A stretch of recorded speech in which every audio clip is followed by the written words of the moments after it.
So today's cardinal lesson, we're talking about what is a fiduciary and why does it matter whether your investment advisor is a fiduciary or not? I want to put it to Tom. Tom's going to share you. Why are we talking about fiduciary today, Tom? Yeah, I mean, we're talking about this because at the end of the day, this is super important for every advice that we're giving. It underlies everything. And one thing that it's really interesting to me is we have a lot of people reach out to us that have watched our videos, that have been following us along, and they call us up because they need some help. And a very common statement we get is, I don't know why, but I feel like I can trust you guys.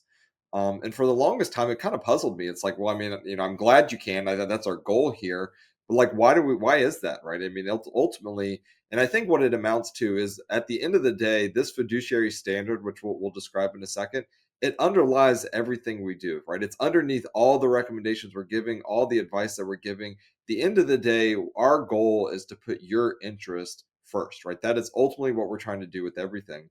And so I think that comes across in the videos. And so we just want to describe kind of what that standard is when we're doing advice. We're not often pointing this out or talking to people about it directly, but underneath it, Hans and I, that's in all of our thinking, it's underneath all of that. So let me bring up the show notes. You can find this at the link below our video.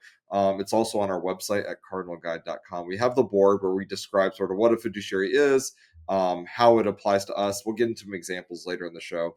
And then we just get a little bit more details of what's on the board here. So if you have questions, print it out. But mostly, I think you'll be able to get a lot of what you need, what it is, how it works, why it's important after watching the show here. So let me turn it back to Hans and we'll get going. I think Tom's point is, I mean, in 400 and some videos that we've made, I don't think we've ever talked about this. And the fiduciary duty that we owe to our clients is like burning in the background. And, as Tom and I are doing financial planning, the rest of us here at Cardinal, and we're giving recommendations to you, the client. And what's behind all this stuff is this fiduciary duty. And so I'm going to outline today just really what are we talking about here? And so a fiduciary duty is the law for SEC registered investment advisors. Okay. And both Tom and I are SEC registered under Brookstone Capital Management, which is an RIA. I'm there, Tom's there, and a few of our other advisors that work here at Cardinal. And so we fall under the Investment Advisors Act in 1940 when we're giving you financial advice. Okay. And I'm going to tell you kind of what that is here on the left side of the board. On the right side of the board, we are also, Tom and I are both CFPs, Certified Financial Planner, and we're under the supervision. We adhere to the rules and the ethics and the standards of the CFP board. And so this is voluntary. So in other words, being a CFP is voluntary. I mean, we choose to do that. And then once we choose to do it, it's very difficult to obtain. You got to study for years, you got to have an experience requirement, and then you have to pass a very difficult exam. And throughout all that, you learn about all this stuff. And we choose to be able to say we're CFPs. And by doing that, we adhere to a fiduciary standard. And so why do I have it up here twice? Well, this one is a little different than this one, very similar, but there's some differences. And this one is under the law. This one is by choice. Okay. And I'm going to point out this one actually expands the SEC one under this. It is underlined: the fiduciary duty of a CFP is at all times when providing financial advice. So, in other words, over here, we are fiduciaries, or we owe you a fiduciary duty to you when we're providing financial advice. So when we're messing with your investments, we're giving investments of what securities to buy, how much risk to take, that kind of stuff, what products to buy. We have to put your interest ahead of ours. And that really just pretty much covers this investment and income section. But the CFP, being a fiduciary under both, like when we do a financial plan for you, we give you Social Security advice. That's not really covered under this, but it is over here because it's financial advice and it's at all times. So when we're helping you decide when to take your Social Security and giving you advice about that, we are fiduciaries. The same thing with Medicare advice, long-term care advice, like an IRA, 401k. Tom's going to give you an example later, but when we're giving you advice of how you are to set up your 401k, IRA, or that all falls under fiduciary, estate planning and taxes. So the CFP expands the fiduciary to all 7 areas that we cover in our practice, whereas the SEC registered deal is really going to only be around investment and financial advice. So now we're going to talk here real quickly about what is the SEC? What is the definition of a fiduciary? Or this is a lot to go over, but it really, under the duty of loyalty, it can all be summed up is that Tom and I, people here at Cardinal, when we're rendering financial advice to you, we have to put your interests ahead of our own. In other words, we need to look at this thing. We need to get over and sit beside you at the negotiating table, and we need to be acting on your behalf and subrogating our interests. We have to avoid conflicts of interest. So there's times when, like when we get paid a commission from an insurance company, when we sell you an insurance policy, completing one of our financial plans. Yeah, this is we have to look at it, is this in your best interest? Well, of course it is. It's just, we wouldn't be recommending it. We've put all the tests, we've picked out the best product, but we need to get the guarantees out of this annuity that it's going to pay you or your wife or spouse for life. So we've already gone through all of that, but then there's this problem is that the insurance company pays us a commission to sell it, okay? So what we need to do is we need to avoid that if all possible, but there's no way to avoid that, okay? And it actually, so what we need to do then is we need to fully disclose it to you. So we need to tell you that and get your agreement that that's okay while we're telling you how this thing meets your needs. So it gets a little technical how we walk through this, but this is going on in every decision, every recommendation, every product decision, product category decision. I could go on and on and on. We never use client information for personal gain. We fully disclose conflict of interest. We're under the duty of care.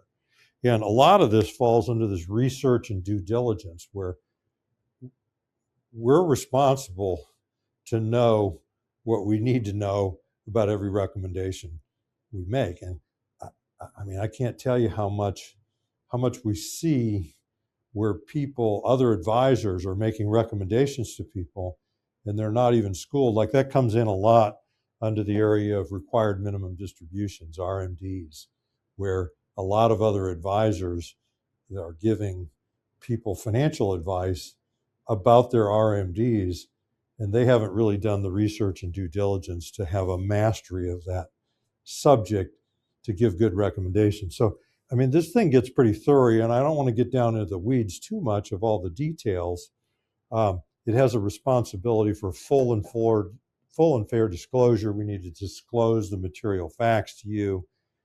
We need to disclose compensation, conflicts, our disciplinary history, affiliations, incentives tied to recommendations.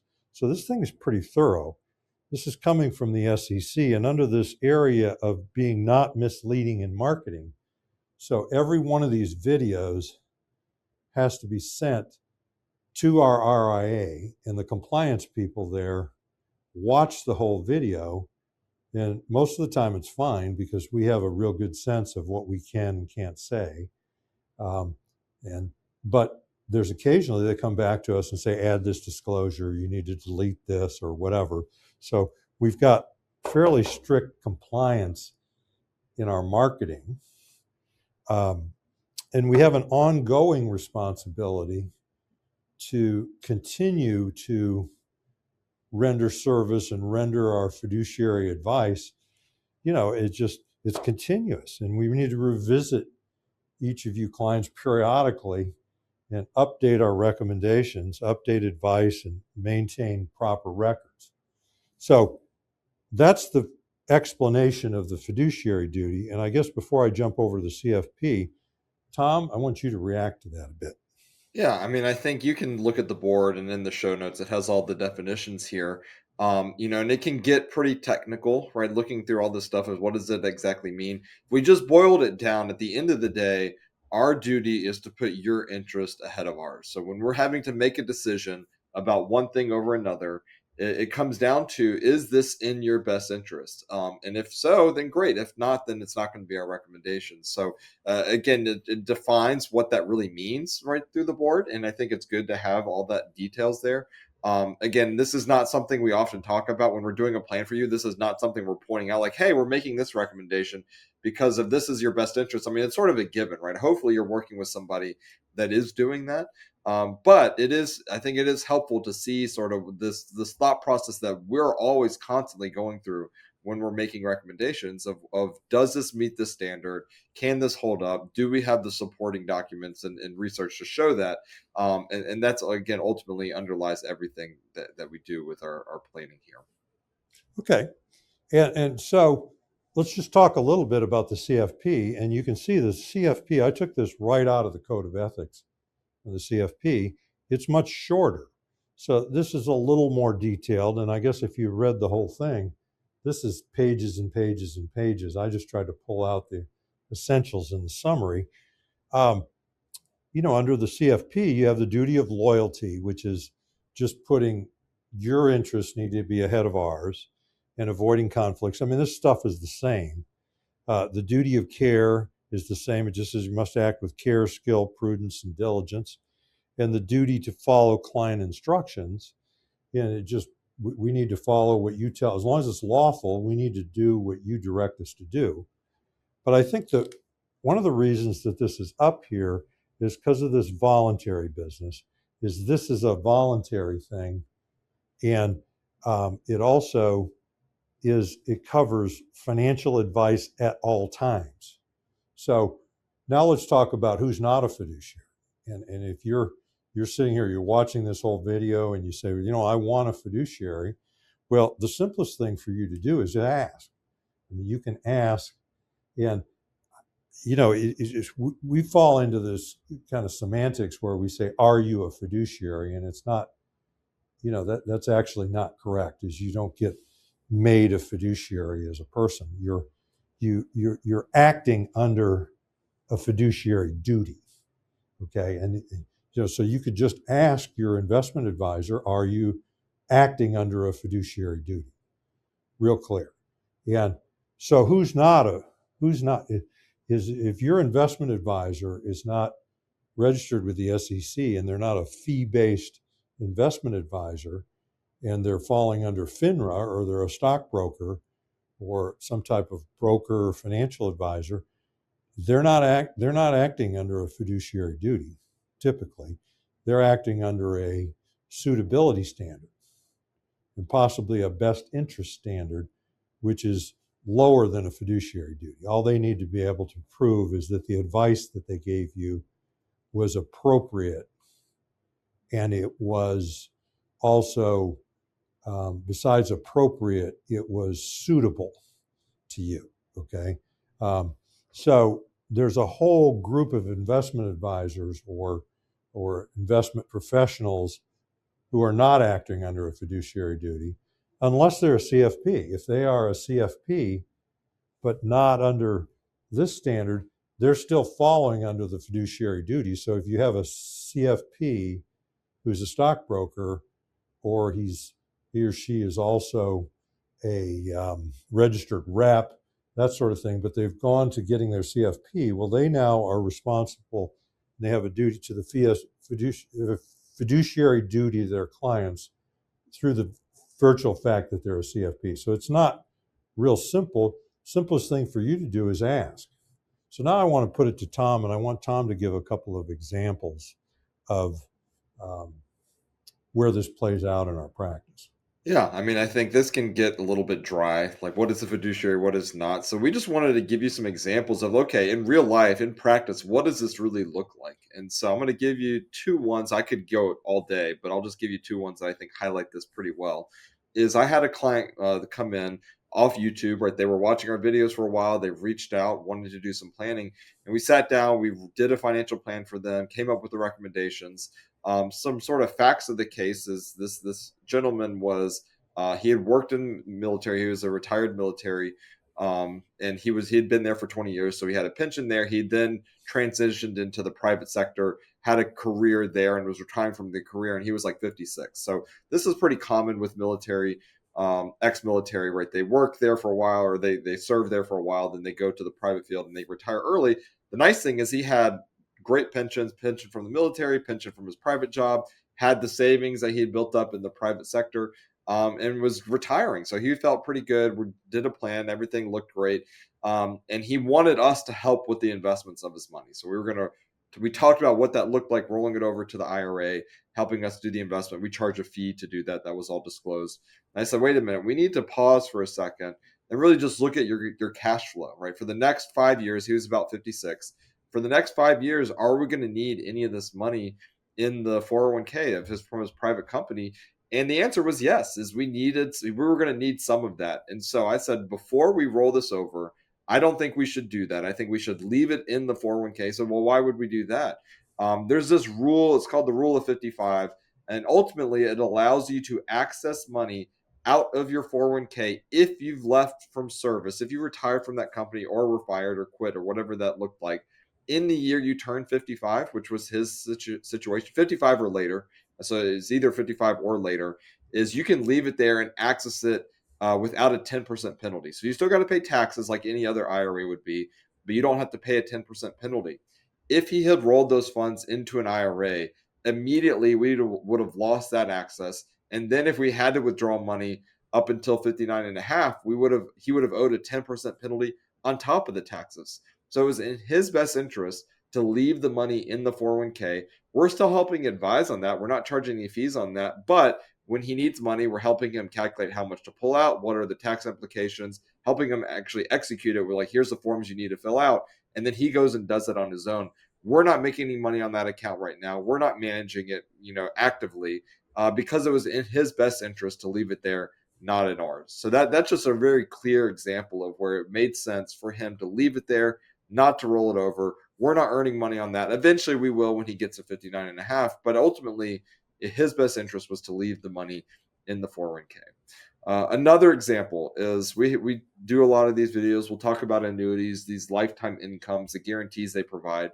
Is I had a lady, very risk averse, didn't love the market. It was concerned of where it was going. One of the guarantees the annuity provided, she said, I like that income that you talk about in those annuities. So we did a plan. We looked at her situation, and ultimately she didn't have a ton of savings. So she had saved some, like, I think it was like 150,000 or so, but she was wanting to put like 100,000 of that into the annuity. I said, I understand the benefits it provides, all of these things, but looking at your cash flow, looking at your stuff, you can't afford to put that much of your money there. There are other investments that provide safety, that have more liquidity, that is not an annuity. So we had to walk her back from how much she wanted to do and just show her, listen, yes, that's a good recommendation. It can serve a lot of people. In your situation, that is not in your best interest to do that. So we recommend that putting less towards that and having more left for liquidity reasons. So again, I could go day in and day out of all types of examples that we come into. Ultimately, all of our recommendations really have to pass this test. Is it in your best interest? Certainly, we make money when we're doing some recommendations, right? That's how we're in business, but that's not the main driver of what we're recommending. The main driver is makes you better off than before, and not just better off, but the best situation possible. So, Hans, I don't know if you have any comments on that or any other thoughts there. Well, sure. I mean, a place this comes up all the time is these companies that call on us and they just start talking and they're telling us about places they want to send Tom and I to the islands or whatever. And, they want to send us places and they're really wanting to entertain us and get us to sell their products. Sometimes they also just start talking about bonuses that aren't trips, just money they're going to send us or extra money for some period of time. And they're forever incentivizing us to steer our clients to them. And like, we don't even read the stuff because we don't want to pollute our mind. And we sure don't want it to come into play when we're making decisions over what we're recommending. So what my answer to them is when we're meeting with these people or discussing things, talk to us about the benefits of your company for our clients. Let's just talk client-based, like what is inherent in your product that's going to make it the best choice for our customers. And then all the other stuff will just take care of itself. So, just kind of in summary, what I want to get across is why we don't talk about this. It sounds pretty self-serving for starters to just run a, hey, we're fiduciaries and maybe those other guys aren't. Well, okay. That's the reason we haven't discussed this over 400 videos, but we wanted to get across to all of you of what's burning in the background all the time in our recommendations, which is this fiduciary duty. And there's opportunities to skip this or shortcut it all the time in our business. And, we're small. This is harder to do across a large organization, just the benefit of only having 12 employees in here at Cardinal. It makes it much easier to manage. This is burning in the background. This is what we use, is this fiduciary duty is just kind of burning in the background of everything we do. So I want to bring Tom back on. I'm Hans Scheil. And I'm Tom Griffith. And we thank you very much for listening. Thank you.